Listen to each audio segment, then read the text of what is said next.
नमस्कार दोस्तों, आप लोग देख रहे हैं अपना यूट्यूब चैनल स्टडी 10। जैसा कि दोस्तों आप लोग जानते ही हैं कि हमने हिंदी का 2 चैप्टर पूरा ख़त्म कर दिया है। तो आज मैं स्टार्ट कर रहा हूं तीसरा चैप्टर, जिसका नाम समास है। तो आइए देखते हैं, ज़्यादा समय ना खर्च करते हुए आइए देखते हैं समास में क्या दिए गए हैं। तो समास का अर्थ पहले दिए गए हैं। समास का अर्थ होता है संयुक्तिकरण, और दूसरा है समास की परिभाषा। 2 या 2 से अधिक पदों या शब्दों से मिलकर बने हुए नवीन या सार्थक शब्द को समास कहते हैं। समास को 2 भागों में विभक्त किया जा सकता है। प्रथम पद को पूर्व पद तथा द्वितीय पद को उत्तर पद कहा जाता है। दोस्तों, इस परिभाषा में एक बात याद रखना, जो यहाँ पर दिए गए हैं पदों या शब्दों, इसी में कंफ्यूज करता है। यहाँ पर वर्ड दे देता है, जो कि यहाँ पर शब्द और पद दिए गए हैं। तो इसको प्लीज़ ध्यान रखना, नहीं तो दिक्कत हो जाएगी। तो आइए देखते हैं आगे। सामासिक शब्द या समस्त पद। समास नियमों के अंतर्गत आने वाले पद या शब्द सामासिक पद या समस्त पद कहलाते हैं। तो समास विग्रह देखिए, चौथा दिया गया है। सामासिक शब्दों के बीच संबंध स्थापित करना समास विग्रह कहलाता है। जैसे देखिए यहाँ पर दिए गए हैं राजमहल, इसका समास विग्रह है राजा का महल। उसी प्रकार देशभक्ति, तो इसका समास विग्रह दिया गया है देश के लिए भक्ति। ठीक, आइए देखते हैं समास के कितने भेद हैं। वैसे समास के मूल 6 भेद ही हैं।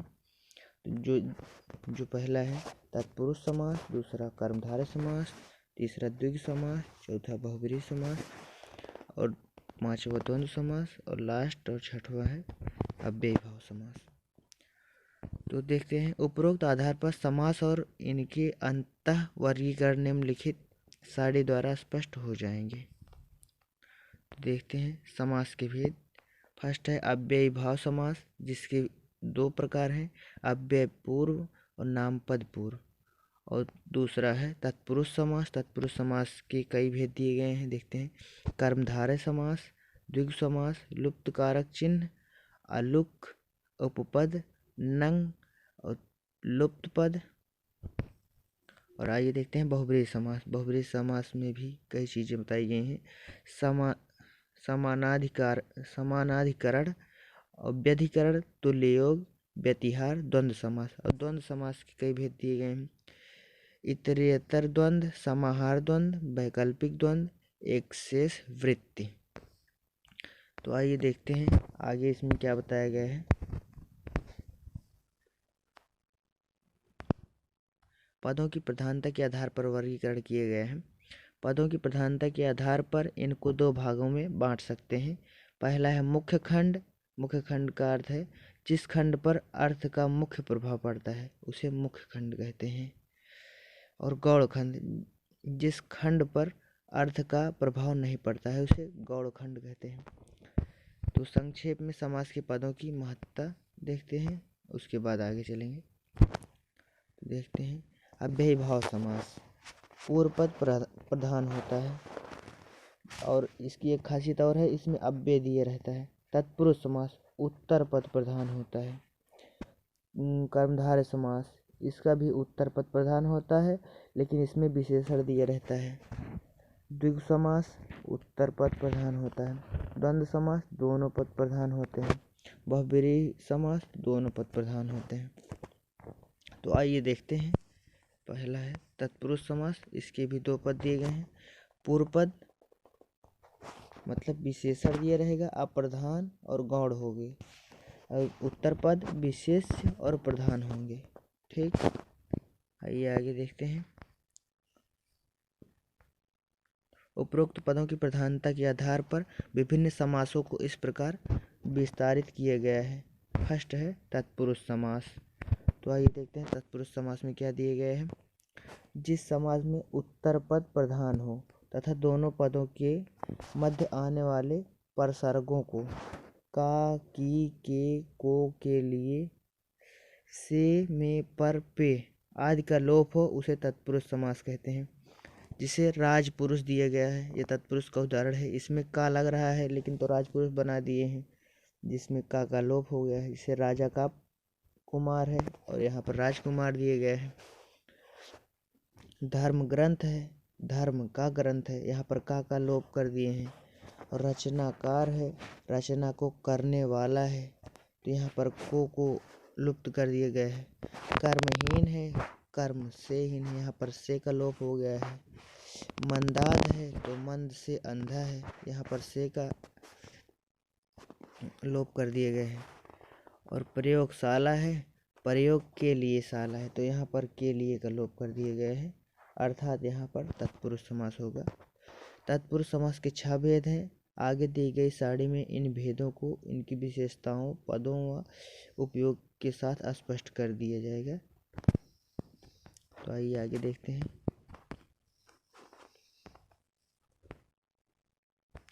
इससे पूर्व तत्पुरुष समास से संबंधित कुछ विशेष नियमों का अवलोकन करेंगे। इस प्रकार तत्पुरुष समास को 2 पदों में रखते हैं। उपपद तत्पुरुष, देखते हैं उपपद तत्पुरुष क्या है। उपपद तत्पुरुष का मतलब है इस पद में तत्पुरुष समास में बाद वाला शब्द स्वतंत्र रूप से प्रयुक्त न होकर प्रत्यय की तरह अन्य शब्दों के साथ आता है। जैसे ज्ञा, चट, कार आदि शब्दों का प्रयोग स्वतंत्र रूप से न करके समास शब्दों के निर्माण में सहायक की तरह प्रयुक्त किया जाता है। जिसे चिड़ी मार, तो यहाँ पर दिया गया है चिड़िया को मारने वाला, यहाँ मारने वाला को मारने वाला, ये प्रत्यय की तरह लास्ट में लगाया गया है। ग्रामोद्धार, ग्राम का उद्धार, यहाँ पर का उद्धार लास्ट में आया है प्रत्यय की तरह। नीतिज्ञ, नीति को जानने वाला यहाँ पर लास्ट में आया है। तो इसे जल कुंभी, जल में रहने वाला प्राणी, तो ये में रहने वाला प्राणी जो है ये प्रत्यय की तरह प्रयोग हुआ है, अतः यहाँ पर तत्पुरुष समास है। तो आइए देखते हैं दूसरा। लुहार, लोहे का काम करने वाला, तो काम करने वाला प्रत्यय की तरह प्रयोग हुआ है, इसलिए यहाँ पर तत्पुरुष समास है। दिवाकर, दिन को करने वाला, तो को करने वाला प्रत्यय की तरह प्रयोग हुआ है। उसी प्रकार ये भी है। स्नान घर के, स्नान के लिए घर, के लिए घर लास्ट में आया है, इसलिए यहाँ पर उपपद तत्पुरुष है। तो यहाँ पर देखते हैं लुप्त पद तत्पुरुष। जिन सामासिक शब्दों में कारक चिन्ह ही नहीं बल्कि पूर्व पद ही लुप्त हो जाए वहाँ लुप्त पद तत्पुरुष होता है।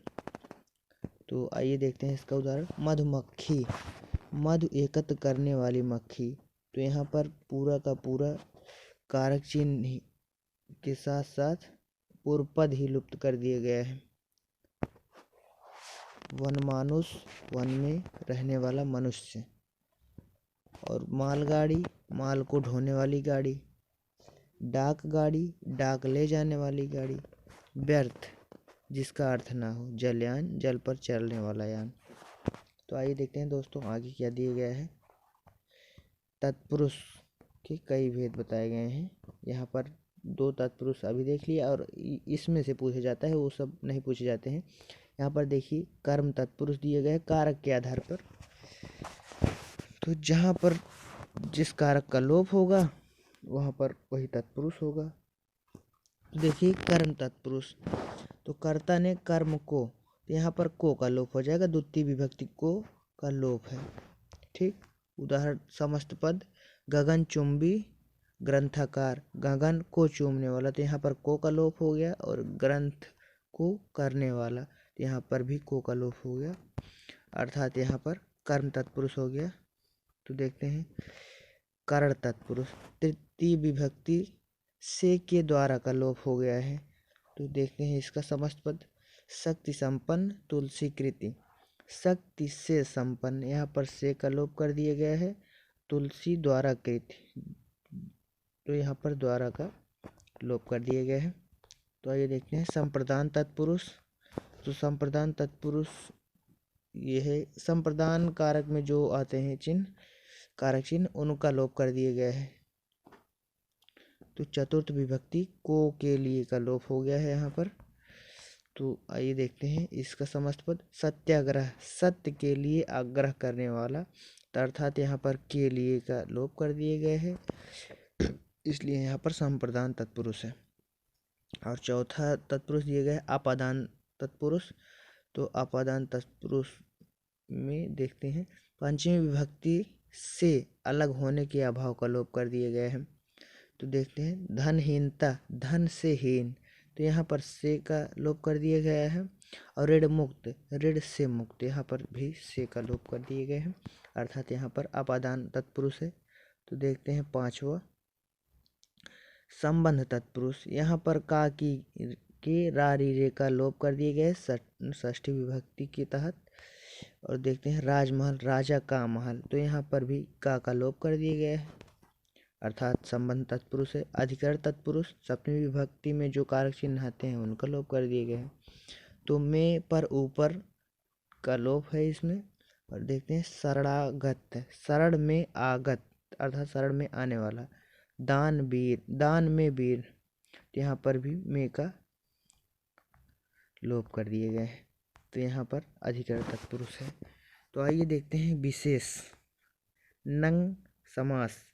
जैसे शब्द में ना के अर्थ में आ अथवा अन का प्रयोग हो वहाँ नंग तत्पुरुष समास कहलाता है। जैसे अनंत, ना अंत, असंभव, ना संभव, अज्ञान, ना ज्ञान। तो ये दोस्तों मेरे ख्याल से एकदम नया नया समास आया है। तो आइए देखते हैं अगला समास कर्मधारय समास। तो कर्मधारय समास में उत्तर पद प्रधान होता है, एक शब्द विशेषण और दूसरा विशेष्य होता है। दोस्तों इसको बहुत ध्यान से देख लेना, नहीं तो आप लोग तत्पुरुष और कर्मधारय में कन्फ्यूजन करके आंसर गलत करके चले आएंगे। तो देखते हैं इसमें विशेष क्या दिया गया है। एक पद की उपमा दूसरे से दी जाती है, जिसे नीला कमल। आइए देखते हैं कर्मधारय समास। इसमें पूर्व पद अप्रधान होता है, उपमान या विशेषण होता है पूर्व पद में, और उत्तर पद में प्रधान, उपमान या विशेष्य होता है। आइए देखते हैं इसमें विशेष क्या दिए गए हैं। हिंदी में कभी कभी विशेषण से पूर्व विशेष्य आ जाते हैं, जैसे मुनिवर, यहाँ पर मुनि विशेषण है। और मृग नयन, तो मृग नयन मतलब यहाँ पर मृग जो है विशेषण के रूप में प्रयोग किए गए हैं। तो आइए देखते हैं कर्मधारय समास को इसमें निहित पदों की विशेषताओं के आधार पर तथा उपरोक्त ग्राफ के आधार पर निम्न सारणी द्वारा स्पष्ट किया गया है। आइए देखते हैं। पहली विशेषता है पूर्व पद विशेषण तथा दूसरा पद विशेष्य होता है, जिसे उदाहरण दिए गए हैं नीलकंठ और दूसरा पीताम्बर। तो पद वर्गीकरण है, नील यहाँ पर विशेषण है जिसका अर्थ होता है नीला, और कंठ मतलब गला, तो जिसका नीला गला हो, अर्थात विशेषण और विशेष दोनों दिए गए हैं। और समास विग्रह नीला कंठ। पीताम्बर, पीत विशेषण है और अंबर जो है ये विशेष्य है। तो पीला है जो अंबर, तो यहाँ पर कर्मधारय है। और दूसरा दिए गए हैं, ये देखते हैं पूर्व पद विशेष तथा दूसरा पद विशेषण हो, जिसे नराधम, मुनिश्रेष्ठ, और यहाँ पर दिए गए नराधम में नर विशेष्य है और अधम विशेषण है, और मुनिश्रेष्ठ में मुनि विशेष्य है और श्रेष्ठ विशेषण है। देखिए नराधम का समास विग्रह है मनुष्यों में अधम, और मुनिश्रेष्ठ है मुनियों में श्रेष्ठ। तो आइए देखते हैं तीसरा विशेषण क्या है। विशेषता पूर्व पद उपमान तथा दूसरा पद उपमेय है। तो इसका उदाहरण देखते हैं चंद्रमुख, कनकलता, और इसका चंद जो है विशेषण है और मुख जो है विशेष्य है, और कनकलता में कनक विशेषण है और लता जो है विशेष्य है। चंद्रमा के समान मुख, ये चंद्रमुख का समास विग्रह है। और कनकलता का समास विग्रह कनक के समान लता, अर्थात सोने के समान लता। और चौथा है पूर्व पद उपमेय तथा दूसरा पद उपमान है। तो इसका उदाहरण है चरण कम और मुख चंद्र। चरण यहाँ पर विशेषण है और कमल जो है विशेष्य है, और यहाँ दूसरे में दिए गए है मुख विशेषण है और चंद्र विशेष है। तो चरण कम का समास विग्रह है चरण रूपी कमल, और चंद्र मुख का है, मुख चंद्र का है मुख रूपी चंद्रमा। तो आइए देखते हैं तीसरा है द्विगु समास। द्विगु समास तो इसे सभी लोग जानते हैं, नंबरिंग वाला, जिसमें पूर्व पद संख्यावाची हो। तो इसमें दिया गया है जिसमें प्रथम पद संख्यावाची होता है उसे द्विगु समास कहते हैं। द्विगु समास इसकी विशेषता कैटेगराइज की गई है। पूर्व पद अप्रधान होता है, विशेषण संख्यावाची होता है। उत्तर पद में प्रधानता होती है और विशेष्य भी होता है। तो आइए देखते हैं इसका उदाहरण। शताब्दी 100 वर्षों का समूह, और चौमासा 4 मासों का समूह, नवरात्रि नवरात्रियों का समूह, पंचमढ़ी 5 मड़ियों का समूह, त्रिकोण 3 कोणों का समूह। तो द्वंद्व समास तो हो गया, 3 समास हो गए, और चौथा समास है बहुब्रीहि समास। जिस समास के पदों में कोई भी प्रधान ना होकर अन्य पद प्रधान होता है, इस समास द्वारा रचित शब्द विशेषण का कार्य करता है। जैसे किसी तीसरे को इंडिकेट करते हैं तो वहाँ पर बहुब्रीहि समास होता है। जैसे लंबोदर, दशानन। दोस्तों देखिए, दशानन में 10 जरूर आ रहा है, लेकिन ये बहुब्रीहि समास है क्योंकि दशानन रावण को कहा जाता है। और द्वंद्व समास में जैसे त्रिभुवन, चौराहा, ये सब आते हैं। तो देखते हैं द्वंद्व समास। जिस समास में दोनों पद प्रधान होते हैं, विग्रह करने पर और या एवं लगता है, दोनों पदों को जोड़ने वाले समुच्चय का लोप हो जाता है, वहाँ पर द्वंद्व समास होता है। तो आइए देखते हैं। पूर्व पद प्रधान होता है और उत्तर पद भी प्रधान होता है, जिसे भाई बहन, माता पिता, अन्न जल, रात दिन। इसका समास विग्रह करेंगे तो और या एवं भी लग जाता है। खरा खोटा, खरा या खोटा, पाप पुण्य, पाप और पुण्य। तो द्वंद्व समास के 3 भेद हैं जो सारणी द्वारा दृष्टव्य हैं। द्वंद्व समास के भेद: इतरेतर द्वंद्व और तथा कालोप। समाहार द्वंद्व, जिसमें पदों के अलावा उसी से संबंधित अन्य अर्थ हो। वैकल्पिक द्वंद्व या अथवा कालोप हो। अव्ययी भाव समास, इसमें पूर्व पद प्रधान तथा अव्यय होता है, जिस कारण इसे अव्ययी भाव समास कहते हैं। तो आइए देखते हैं अव्ययी भाव समास। पूर्व पद अव्यय होता है और मुख्यता इसी में होती है, और उत्तर पद गौड़ होता है। विशेष दिए गए हैं पूर्व पद नामपद समास में पहला पद अव्यय या उपसर्ग होता है, यथा प्रति आ नि सु न होकर संज्ञा विशेषण का होता है। इन समासों का प्रयोग प्रचुर मात्रा में देखने को मिलता है। आइए देखते हैं इसमें दोस्तों एक बात ध्यान रखना, इसमें यथा, प्रति, नि और आदि शब्द आते हैं। जैसे यथाशक्ति आदि शब्द प्रयोग होते हैं, उसी के प्रकार से यहाँ पर अव्यय भाव हो जाता है। देखिए उदाहरण दिए गए। यथाशक्ति, यथा प्लस शक्ति, शक्ति के अनुसार, प्रतिक्षण, प्रत्येक क्षण। और निसंदेह दिए गए हैं, नि प्लस संदेह, तो संदेह से रहित, अनुरूप, अनु प्लस रूप, रूप में योग्य। यथा संभव, यथा प्लस संभव, जैसा संभव हो। आमरण, आ प्लस मरण, करने मरने तक। प्रतिदिन, प्रति प्लस दिन, प्रत्येक दिन। दोस्तों इसमें बस 2-3 बातें याद रखनी है। जहाँ पर यथा, प्रति, नि, आ और प्रति शब्द आ जाए वहाँ पर अव्ययी भाव समास होता है। दोस्तों आज के लिए बस इतना ही, मिलते हैं नेक्स्ट वीडियो में, तब तक के लिए नमस्कार।